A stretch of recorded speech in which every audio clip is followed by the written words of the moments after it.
गंगापुर गांव में एक घर के आंगन में एक बकरी चमेली अपने घर में आराम से सो रही थी। उसके बच्चे भूख के मारे जाग गए और उन्होंने अपनी मां को जगाना शुरू कर दिया। वे बार बार उसे आवाजें देने लगे कि हमें भूख लगी है, मां उठो। चमेली को यह बिल्कुल अच्छा नहीं लगा कि उसे इतनी सुबह जगाया जा रहा है और उसकी नींद खराब की जा रही है।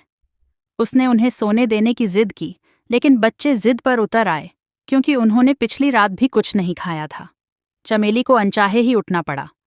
वह बड़बड़ाती हुई कहने लगी कि यह बच्चे उसे चैन से सोने भी नहीं देते। जब उसने बच्चों से पूछा कि कल लाया हुआ खाना कहाँ गया, तो बच्चों ने जवाब दिया कि वे खा चुके हैं। यह सुनकर चमेली को गुस्सा आया और कहने लगी कि तुम्हारे पेट तो जैसे कुएं हैं, जितना लाती हूं सब खा जाते हो। बात हो। आखिरकार चमेली मजबूर होकर खेत में खाने की तलाश में निकल पड़ी। वह सोचती जा रही थी कि इन बच्चों ने तो नाक में दम कर रखा है। इन्हें क्या पता कि खाना लाने में कितनी मेहनत लगती है। चमेली एक कामचोर और सुस्त बकरी थी। उसे दिन भर सिर्फ सोना पसंद था। पिछली बार जैसे तैसे जंगल से खाना मिल गया था, लेकिन अब वहां के जानवर उसे कुछ देने को तैयार नहीं थे। वह सोचने लगी कि अब खाना कहाँ से लाए। इतने में उसे दूर एक बड़ा सा बाग नजर आया जिसमें बहुत सारे फलों के पेड़ थे। वह खुश हो गई और सोचने लगी कि चलो यहीं से कुछ फल ले लेती हूँ। जैसे ही वह फल तोड़ने के लिए आगे बढ़ी, एक बैल ने उसे रोक लिया। बैल ने उसे बताया कि यह फल खैरात में नहीं मिलते और अगर फल चाहिए तो कीमत देनी पड़ेगी। चमेली के पास पैसे नहीं थे। उसने बैल से रहम की अपील की और अपनी हालत बताई।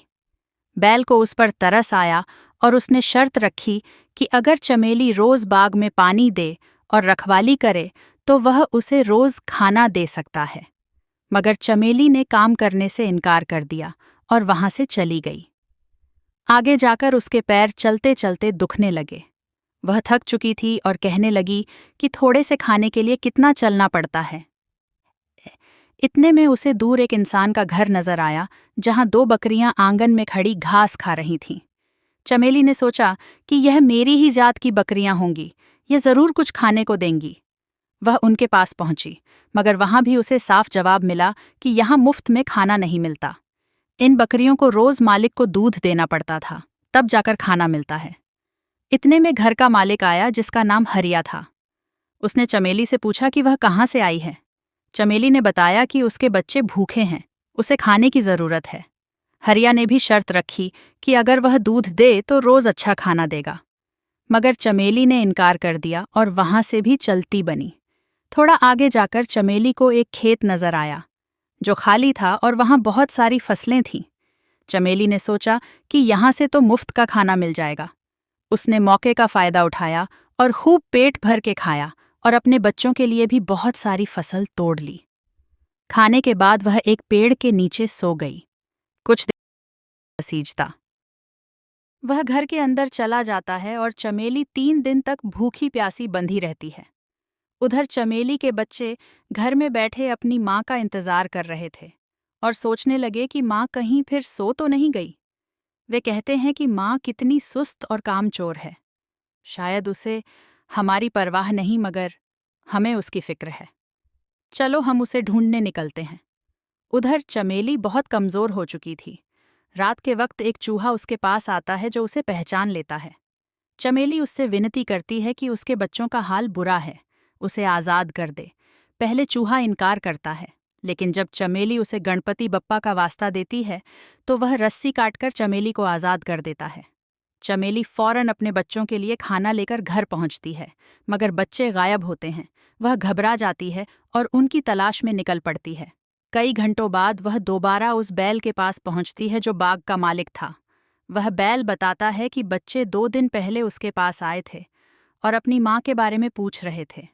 मगर जब बैल ने उन्हें बताया कि उनकी माँ एक कामचोर बकरी है, तो बच्चे शर्मिंदा होकर वहां से चले गए। चमेली रोती हुई बच्चों की तलाश में हर तरफ भटकती है और चलते चलते हरिया के घर पहुंचती है। हरिया उसे पहचान लेता है और पूछता है कि वह फिर चोरी करने आई है। चमेली बताती है कि वह सिर्फ अपने बच्चों की तलाश में आई है। हरिया बताता है कि वे तीनों बच्चे उसके पास भूखे प्यासे आए थे और उसने उन्हें खाना खिलाकर रुखसत किया। वह बताता है कि खाने के बाद वे अपनी माँ की तलाश में निकले, मगर एक शेर ने उन्हें पकड़ लिया। यह सुनकर चमेली के होश उड़ जाते हैं और वह फूट फूट कर रोने लगती है। उसे एहसास होता है कि बच्चों की मौत की जिम्मेदार वह खुद है, क्योंकि उसने काम ना किया, सिर्फ आराम को तरजीह दी। अगर वह उस दिन बैल की बात मानकर काम कर लेती या हरिया की शर्त मान लेती तो उसके बच्चे आज जिंदा होते। वह गमगीन होकर चमन के खेत में वापस जाती है और उससे कहती है कि वह उसे दोबारा पेड़ से बांध दे, क्योंकि वह नहीं चाहती। चमन यह सुनकर हैरान हो जाता है, मगर उसकी सच्चाई सुनकर उसे तरस आता है और कहता है कि वह सज़ा नहीं देना चाहता। चमेली कहती है कि अगर सज़ा नहीं दी जाएगी तो वह खुद ही कहीं जाकर मर जाएगी। इतने में पीछे से बच्चों की आवाज़ में सेची की आवाज़ आती है। चमेली पीछे मुड़कर देखती है तो उसके तीनों बच्चे जिंदा खड़े होते हैं। वह खुशी से बेहाल हो जाती है और उन्हें गले लगा लेती है। बच्चों को बचाने वाला चूहा बताता है कि जब उसे पता चला कि बच्चों को शेर ने घेर लिया है तो वह फौरन पहुंचा और शेर को डराकर बच्चों को बचा लाया। चमेली हरिया से कहती है कि वह अब हमेशा उसके खेत में मेहनत करके अपने बच्चों के साथ रहना चाहती है। हरिया कहता है कि अब उसे यकीन हो गया है कि मेहनत करने वाला कभी भूखा नहीं मरता।